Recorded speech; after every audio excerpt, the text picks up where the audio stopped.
오늘은 2022년 9월 14일 수요일 수요 묵상 에베소서 5장 22절에서 33절 22절에서 33절 아내들이여 자기 남편에게 복종하기를 주께 하듯 하라. 이는 남편이 아내의 머리됨이 그리스도께서 교회의 머리됨과 같음이니 그가 바로 몸의 구주시니라. 그러므로 교회가 그리스도에게 하듯 아내들도 범사에 자기 남편에게 복종할지니라. 남편들아, 아내 사랑하기를 그리스도께서 교회를 사랑하시고 그 교회를 위하여 자신을 주심같이 하라. 이는 곧 물로 씻어 말씀으로 깨끗하게 하사 거룩하게 하시고 자기 앞에 영광스러운 교회로 세우사 티나 주름 잡힌 것이나 이런 것들이 없이 거룩하고 흠이 없게 하려 하심이라. 이와 같이 남편들도 자기 아내 사랑하기를 자기 자신과 같이 할지니 자기 아내를 사랑하는 자는 자기를 사랑하는 것이라. 누구든지 언제나 자기 육체를 미워하지 않고 오직 양육하여 보호하기를 그리스도께서 교회에게 함과 같이 하나니 우리는 그 몸의 지체임이라. 그러므로 사람이 부모를 떠나 그의 아내와 합하여 그 둘이 한 육체가 될지니 이 비밀이 크도다. 나는 그리스도와 교회에 대하여 말하노라. 그러나 너희도 각각 자기의 아내 사랑하기를 자신같이 하고 아내도 자기 남편을 존경하라. 아멘. 오늘 말씀은 남편과 아내, 교회와 그리스도와의 관계에 대해 말씀합니다. 남편과 아내의 관계를 그리스도와 교회와의 관계로 연결시키고 있습니다. 그런데 문득 이 말씀이 과연 오늘날의 남편과 아내들에게 동의가 될까 하는 생각이 스칩니다.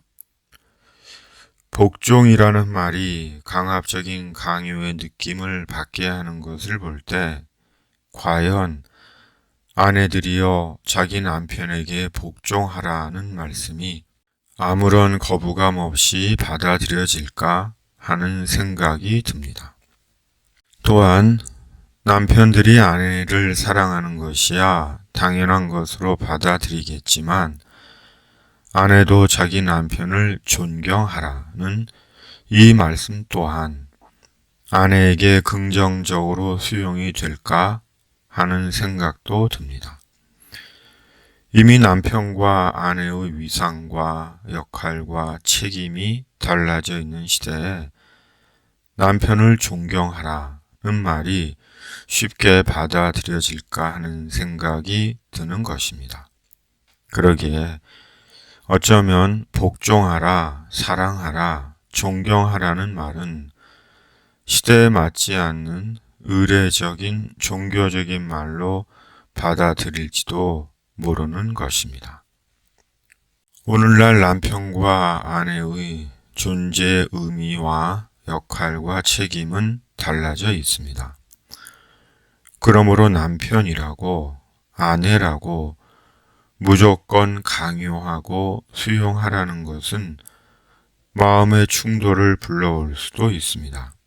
그러므로 더 중요한 것은 남편과 아내에 대한 근본적인 이해입니다. 곧 남편과 아내는 일체라는 것입니다. 결코 서로 분리될 수 없는 관계라는 것입니다. 다시 말해 내가 너이고 내가 나라는 서로의 이해입니다. 좀 더 적극적으로 말한다면 내가 소중하듯 너도 소중하고 내가 소중하듯 나도 소중하다는 것입니다.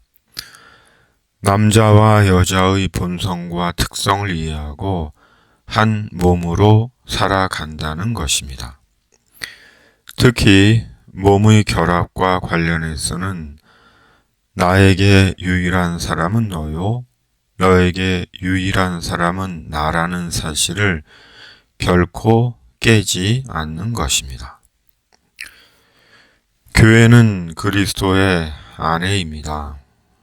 교회는 그리스도의 신부입니다. 그리스도에 대해 순결하고 헌신적인 아내이며 신부입니다. 그리고 그리스도는 남편이 아내를 사랑하듯 교회를 사랑하고, 교회는 교회의 남편 되고 신랑 되는 그리스도께 복종합니다. 그리고 그 모든 이유는 교회를 통해 이루시는 하나님의 구원 때문입니다. 그리스도 안에서의 하나님의 구원을 위해 사랑과 헌신의 관계를 이루어 가는 것입니다. 하나님은 세상의 모든 영혼들이 구원받기를 바라십니다. 하나님께 영혼의 구원보다 우선하고 중요한 것은 없습니다. 왜냐하면 세상은 반드시 소멸하지만 하나님의 나라는 영원하기 때문입니다. 인생은 유한하지만 천국은 영원하기 때문입니다. 세상이 잘 알고 있는 한 사람이 죽었습니다. 오랜 세월을 살고 생을 마쳤습니다. 세상에 있을 때 높은 자리에서 온갖 좋은 것 다 누리며 살다 결국 생이 끝났습니다. 장례식도 세계적으로 치러질 예정입니다. 그러나 하나님께 그것이 무슨 의미가 있을까요?